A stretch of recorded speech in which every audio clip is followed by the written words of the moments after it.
সকল স্বাগতম জনাইছোঁ অল ইনফো ইউটিউব চেনেলটোলৈ। ভাৰতীয় বায়ুসেনা ইণ্ডিয়ান এয়াৰফ'ৰ্চৰ ফালৰ পৰা ৰিক্ৰুটমেণ্ট এখন ওলাইছে আৰু পুৰুষ আৰু মহিলা সকলোৱে ইয়াতে এপ্লাই কৰিব পাৰিব। চাকৰি ওলাইছে বা এডভাৰ্টাইজমেণ্টখন ওলাইছে, এইটো আপোনালোকৰ কেনেকুৱা ধৰণে ওলাইছে এইটো চাব। অনলাইন এপ্লিকেশ্যন ইনভাইট কৰিছে আপোনালোকক আৰু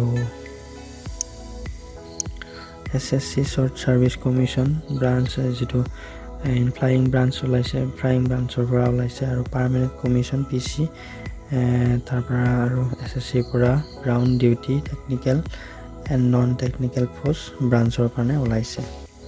এতিয়া আহিছোঁ ব্ৰাঞ্চেছ, কোৰ্চ নাম্বাৰ আৰু ভেকেঞ্চি, কি ব্ৰাঞ্চত কি পোষ্ট ওলাইছে আমি তাৰ বাবে সেইবোৰ চাম। এতিয়া চাব ব্ৰাঞ্চ ফ্লাইং ব্ৰাঞ্চ আৰু গ্ৰাউণ্ড ডিউটি টেকনিকেলৰ ক্ষেত্ৰত এইটো ওলাইছে SSC শ্বৰ্ট ছাৰ্ভিচ কমিশ্যনৰ পৰা 77 ভেকেঞ্চি আৰু ইয়াতে চাব PC AE LM SSC 19-7 আৰু SSC ফালৰ পৰা 76-27, ইয়াতে 76-27 আৰু গ্ৰাউণ্ড ডিউটি যিবিলাক নন টেকনিকেল হয় ইয়াতে চাব PC 10টা, PC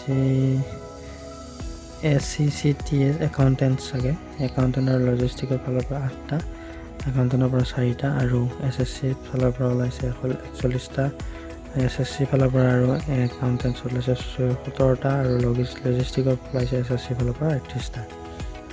10% চিটছ CDC vacancy for PC বাবে আছে আৰু 10% চিটছ আছে SSC বাবে AFCAT যিবিলাক আছে তাৰ 10% SSC ফালৰ পৰা আছে। এতিয়া আহিছোঁ আমি এজ আপোনালোকৰ ফ্লাইং ব্ৰাঞ্চৰ বাবে 20ৰ পৰা 24 বছৰ, 20ৰ পৰা 24 বছৰ বিচাৰিছে আৰু যদি আপোনালোকৰ কিবা কমাৰ্চিয়েল পাইলট লাইচেঞ্চ ইছ্যুড বাই DGCAৰ ফালৰ পৰা আছে তেনেহ'লে আপোনালোকৰ 26 ইয়াৰ্ছলৈকে আপোনালোকৰ মানে ৰিলেক্সেবল হ'ব পাৰে আপোনালোকে।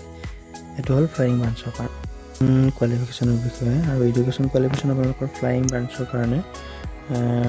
ব্ৰাঞ্চৰ কাৰণে আপোনালোকৰ কেণ্ডিডেটজন 60% মাৰ্কছ আপোনালোকৰ মেথছ ফিজিক্সত থাকিব লাগিব আৰু 3 ইয়াৰ্ছ ডিগ্ৰী কোৰ্চ যিকোনো ডিচিপ্লিন অৰ্থাৎ যিকোনো আপোনালোকে গ্ৰেজুৱেশ্যন কৰা হ'লে হ'ব, কিন্তু আপোনালোকৰ 60% মাৰ্কছ লাগিব।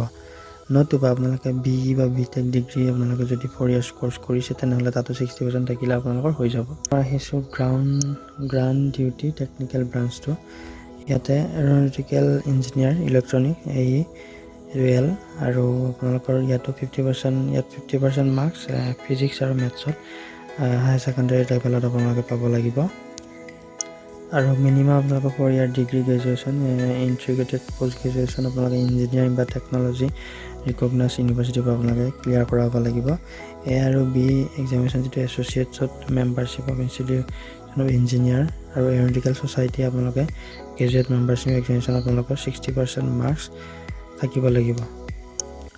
আহিছোঁ গ্ৰাউণ্ড ডিউটি নন টেকনিকেল ব্ৰাঞ্চৰ আৰু ইয়াতে এডমিনিষ্ট্ৰেশ্যন যিটো আছে সেইটো হায়াৰ ছেকেণ্ডেৰী গ্ৰেজুৱেট মিনিমাম 3 ইয়াৰ ডিগ্ৰী কোৰ্চ আপোনালোকে যিকোনো ৰিকগনাইজ ইউনিভাৰ্চিটিৰ পৰা আপোনালোকে 60% মাৰ্কছ লৈ আপোনালোকে পাছ কৰা হ'ব লাগিব।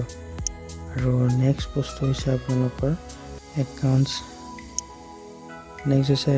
ব্ৰাঞ্চ আৰু ইয়াতে আপোনালোকে হায়াৰ ছেকেণ্ডেৰী গ্ৰেজুৱেশ্যনৰ 60% মাৰ্কছ পাব লাগিব আৰু NCC স্পেচিয়েল যিটো এণ্ট্ৰি ফ্লাইং ব্ৰাঞ্চৰ ক্ষেত্ৰত আপোনালোকে NCC air wing senior division C certificate পাব লাগিব। 60% মাৰ্কছ মেথছ আৰু ফিজিক্সত আপোনালোকে হায়াৰ ছেকেণ্ডেৰীত পাব লাগিব আৰু মিনিমাম 3 ইয়াৰ ডিগ্ৰী কোৰ্চত আপোনালোকে যিকোনো কোৰ্চত আপোনালোকে 60% মাৰ্ক আপোনালোকে BE বা BTech কৰিছে তাৰ পৰা আপোনালোকে 60% পাব লাগিব। আৰু ইয়াতে এপ্লিকেশ্যন ফিজটো আপোনালোকে চাই ল'ব 250 নন ৰিফাণ্ডেবল হয় এইটো আৰু আপোনালোকে ফিজটো আপোনালোকে কেনেকৈ using credit card, debit card নহ'লে নেট বেংকিং থ্ৰুদি আপোনালোকে পে'মেণ্ট কৰিব পাৰে।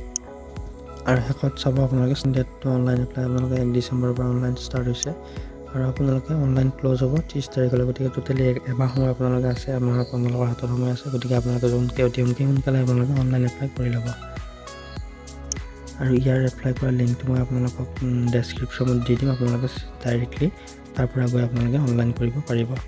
তো আশা কৰোঁ ভিডিঅ'টো ভাল পালে, যদি ভাল পালে তেনেহ'লে লাইক শ্বেয়াৰ কৰিব নাপাহৰিব। ধন্যবাদ। জয় আই অসম।